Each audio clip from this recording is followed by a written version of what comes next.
Revelation chapter 6. As I watched, the Lamb broke the first of the 7 seals on the scroll. Then I heard one of the 4 living beings say with a voice like thunder, "Come." I looked up and I saw a white horse standing there. Its rider carried a bow, and a crown was placed on his head. He rode out to win many battles and gain the victory. When the Lamb broke the 2nd seal, I heard the 2nd living being say, "Come." Then another horse appeared, a red one. Its rider was given a mighty sword and the authority to take peace from the earth, and there was war and slaughter everywhere. When the Lamb broke the 3rd seal, I heard the 3rd living being say, "Come." I looked up and saw a black horse, and its rider was holding a pair of scales in his hand. And I heard a voice from among the 4 living beings say, "A loaf of wheat bread or 3 loaves of barley will cost a day's pay, and don't waste the olive oil and wine." When the Lamb broke the 4th seal, I heard the 4th living being say, "Come." I looked up and saw a horse whose colour was pale green. Its rider was named Death, and his companion was the grave.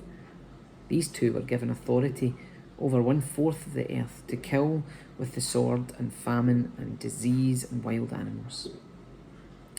When the Lamb broke the 5th seal, I saw under the altar the souls of all who had been martyred for the word of God and for being faithful in their testimony.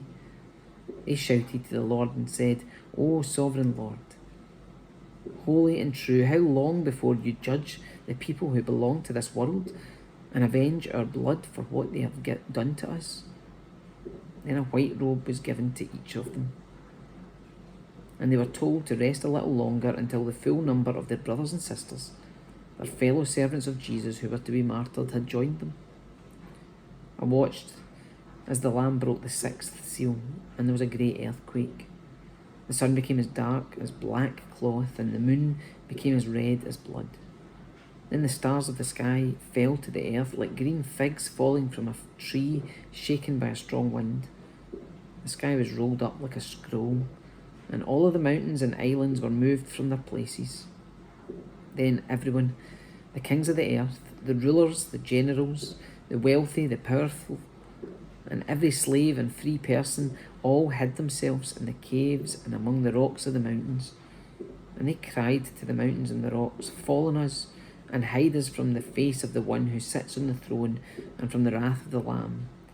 For the great day of their wrath has come, and who is able to survive?"